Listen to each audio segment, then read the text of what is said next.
Alright guys, so now what we're going to do is we're going to take everything we learned about regular expressions and we're going to implement a form with Bootstrap that has some really nice validation. Alright, so we're going to go to getbootstrap.com, go to get started, and from here there is a starter template that we're going to grab. Okay, we're going to copy that and let's create a new folder for our little project here, and we'll just call it user form. And actually, let's open that with VS Code or whatever text editor you're using. And then we're going to create our index.html file. And we're going to paste that starter template in.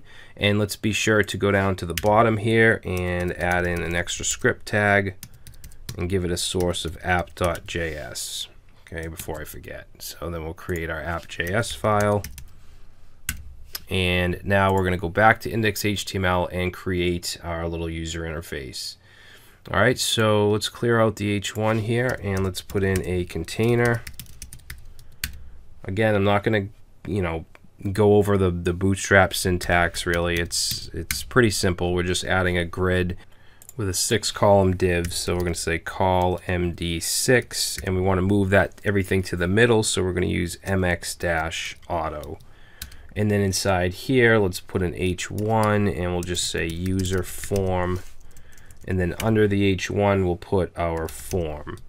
All right, doesn't need an action, doesn't need anything. And then we'll put a class of form group, which is standard Bootstrap syntax. We'll put a label. Label doesn't need any for attribute. This will be for the name. And then we want an input. Input will be type text, and then we want to give it a class of form control. Okay, let's give it an ID of name, not capital, and then placeholder of name. All right, and then underneath that we're going to have a class called invalid-feedback.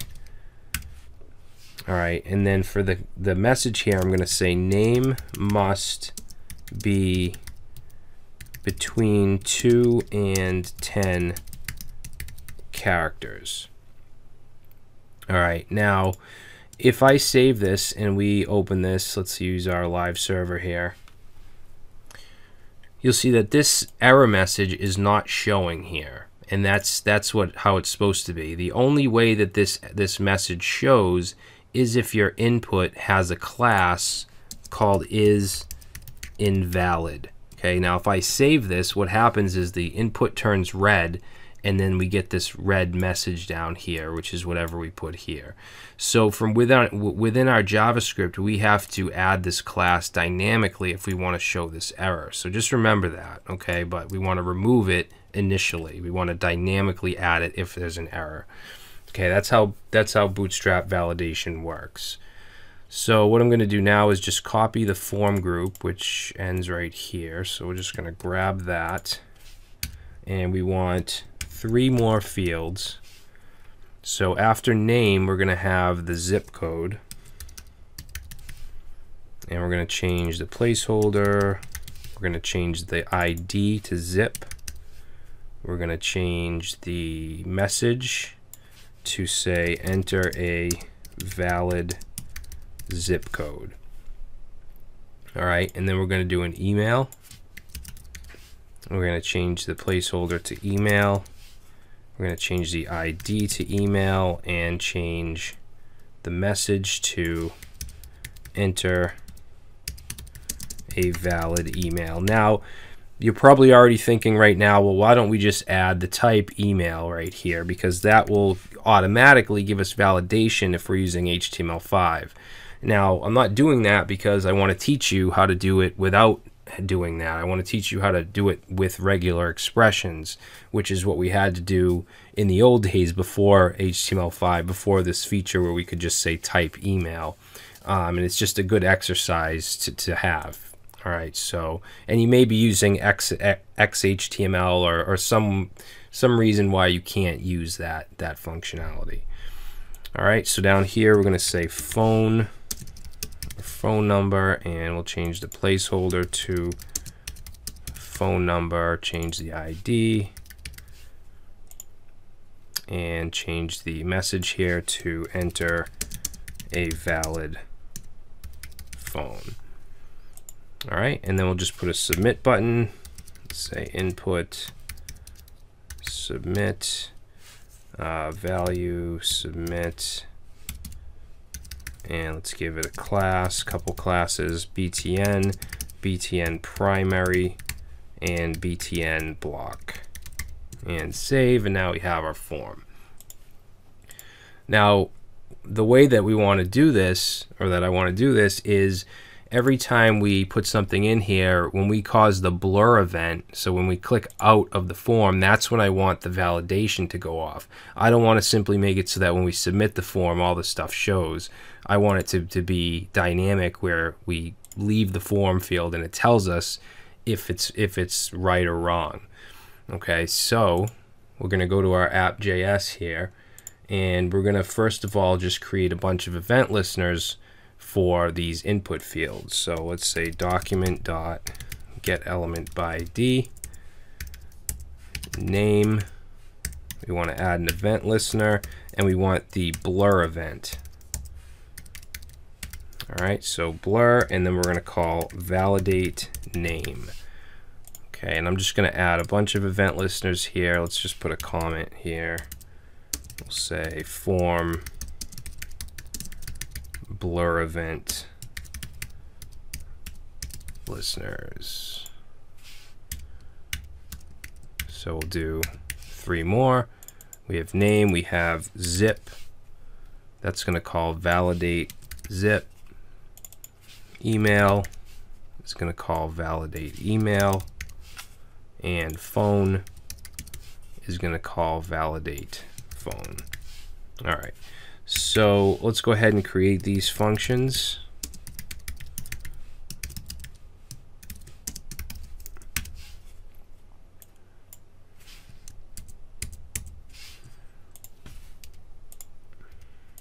All right, so this will be zip.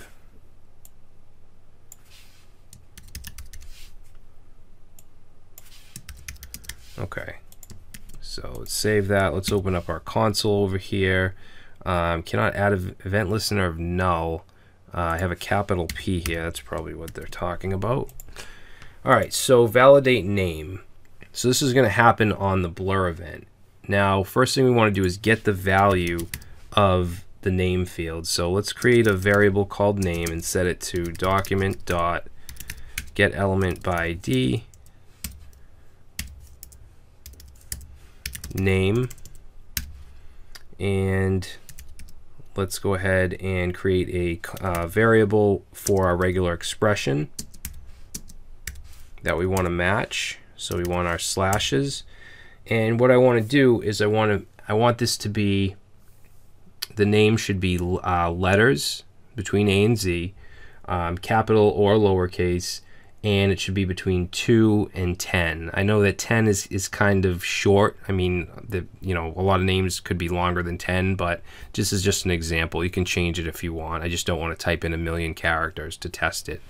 So what we're going to do is put in starts with. So remember, starts with is the caret symbol. Then we want our brackets, and we're going to say this can be A to Z lowercase or A to Z uppercase. And we want that, we want to use a quantifier here. We want to say between 2 and 10. And then we want to end it. Okay, so we use our $sign. That's it. That's our regular expression. So what I'm going to use to actually evaluate this is I'm going to say if not re.test, I'm going to use the test method and then pass in the name.value. Okay, .value will get the actual input we add. So we're testing that, and then we're going to, if that is invalid, then remember we need to add that is invalid class to this this input in order to see the message and to make this red. So we can just say name dot class list dot add, and then we can simply add a class. So we'll say is dash invalid. Okay, and then if not else, then we want to make sure that this is removed. So we're going to say dot remove is invalid, and that's it. So let's try it out. So we'll go ahead and we'll go in here, we'll put in one character and then cause the blur event, and there we go. Name must be between 2 and 10 characters. If I put in whatever, less than 10 but more than 2, it's okay. If I go and I pass 10, it's not okay. All right, so let's count. Let's say 1, 2, 3, 4, 5, 6, 7, 8, 9. Okay, 9 works, 10 works, 11 does not work. All right, so that's our first validation. So the next one for the zip code, they're all going to be formatted like this. So I'm just going to copy this. All we're changing here really is the expression and the field. So this is going to be the zip.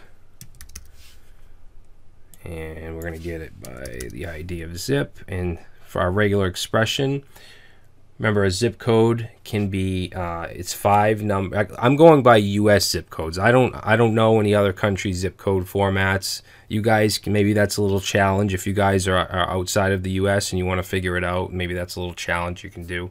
But in the US we have a 5-digit zip code, and sometimes we add dash and then 4 more numbers on the end. So that's what we're going to do. We're going to have 5 numbers with the optional dash 4. So let's get rid of this, and let's say we want to start with 0 through 9, and we want 5 of those, so 5 numbers. And then what I want to do is group together. So remember, parentheses group. I want to group the dash and then 0 through 9 again, and we want 4 of those, so we're going to say quantifier 4. Now this is, I want it to be optional, and remember the question mark makes this optional. So it's going to take everything in this group here and make it optional. All right, and then I just want to end with a money sign. So let's go ahead and do zip dot value, change this to zip, and this to zip, and let's try it. So let's put in just a 3, 3. That doesn't work. Let's do 3, 3, 4, 4. Doesn't work. 1 more. That's 5. That works. All right. Now if I just do a dash, that's not going to work. If I do dash 3, not going to work. It needs to be 4 numbers. That works. Okay. If I put 1 more in, doesn't work. So we can either do a 5-digit zip code or we can do this full format. I'm not sure what that's called, but yeah, so that's our zip code validation. All right, so you can see that these are pretty powerful, these regular expressions, and you can do a lot more intricate things than this. So now we're going to do the email. So I'm going to copy this, and let's change this to email.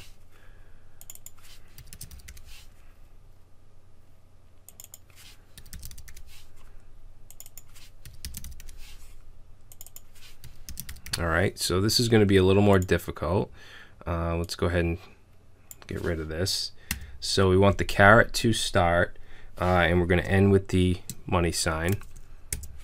And then in here, what we want is to group together a bunch of stuff. And we want to do brackets. And remember, an email address is something@something.com. So we want letters or numbers. So we can do A to Z, A to Z, whoops, A to capital Z. We can do 0 to 9, and we can do underscore, and then we're going to do a, we want a literal dash, so we're going to do backslash, dash, backslash, and then a literal dot. Okay, I think that's right. When you start getting into these long expressions, it can get pretty confusing. But we want to be able to have letters, numbers, underscores, dashes, and dots. All right, and if we don't use the escape character here, then we're going to run into some trouble. Okay, we also want to put the plus here because we want to search for more than one. All right, then we want a literal @ sign. So we're going to go outside of the group and we're going to just put an @ okay, and that's a literal character. Then we want another group, okay, and this group is going to be the same thing. So I'm just going to copy everything inside these parentheses and put them inside here. So it could be something @ so let's say Brad @ Gmail. Then we want a literal dot. Okay, so we're going to go outside of the parentheses here, and we want a literal dot, so we're going to escape it with a \, okay, and put our dot. Then we want our last group, so another set of parentheses, and this is going to be the .com, .net, .whatever, and it can be up to 5. I think 5 is the longest TLD that's available. I know there's media, so MEDIA. Yeah, 5 should be the longest. So let's say in here we want, it can be A to Z, A to Z, no numbers. It can't be, 1.1 or something like that. And then we want our quantifier, which can be from 2 to 5, because you have like .me, which is 2, and then like .media, which is 5. I don't think there's anything longer than that, at least in this case, that we're going to accept. So that should be it, I believe. That's a regular expression for an email address. So let's try it. We'll save. We'll go over here. We'll say test. Doesn't work. Let's say test @ doesn't work. Test at test doesn't work. .com does work. All right. If we say .co, which is another extension, that works. .media, that works. All right. So our email address is now validating. Come to think of it, I think there are longer TLDs, but we're just going to keep it at 5. So now for the phone number. So let's go ahead and copy all of this. And let's change this to phone. Phone. Regular expression. I'm going to clear it out except for the beginning and end. This will be phone. And phone. All right. So our expression for the phone is going to be, I want to accept a lot of different formats. So we might do 555, 555, 5555. We might do that. We might do a dot in between like that. We might do a space in between, and we might use parentheses like that. All right, so I want to accept all of those formats, or even just all of the numbers together, like that. So this is going to be quite a long one. So let's go ahead and let's do the parentheses. Now we want literal parentheses. So we want a backslash, literal parentheses, and inside here we want, let's see, and actually the parentheses need to be optional, so we want a question mark. Okay, remember, a question mark makes whatever is before it optional. And then after the question mark, we're going to do a digit, so /D, so that's going to be a digit, and we want 3 of those, so we're going to use a quantifier of 3. All right, and then we're going to do another backslash, parentheses, because this is a literal parenthesis. Okay, it's not part of a group, it's literal parentheses because we want them to be able to add them in here. All right, so that's the first part, and then we want to be able to separate with an optional dash, dot, or space. So after the parentheses right here, we're going to say, Oh, and I forgot the question mark, because again, this is, the parentheses is optional. But after that, we're going to put our brackets, and we're going to say this can be a dash, a dot, or a space. And that's going to be optional as well, because like I said, I want them to be able to just put the straight number in. All right, so that's optional. Then we're going to do another digit, or another set of 3 digits. So we'll go like that. And then again, brackets with dash, dot, space, which is optional. And then another set of digits. This time it'll be 4 digits. And I think that's it. Yeah, so that should do it. So let's save that. Let's go down here. Let's do 555-5555. That works. If I take away one of those 5s, does not work. If I do parentheses, that works. If I do no space or no anything there, that works. If I do a dot here and here, that works. If I do what else? Yeah, just a dot, dash, and space, that works. Okay, whether we have parentheses or not. Oops. Okay, and even if I just do all the numbers like that, that also works. If I add an extra number, it does not work. So that's a pretty good regular expression. That's a pretty good pattern for a phone number. All right, guys, I know that this was kind of a long one. Hopefully you learned something from it. Feel free to use these expressions in your code when you're doing validation, and that's it. Thanks for watching.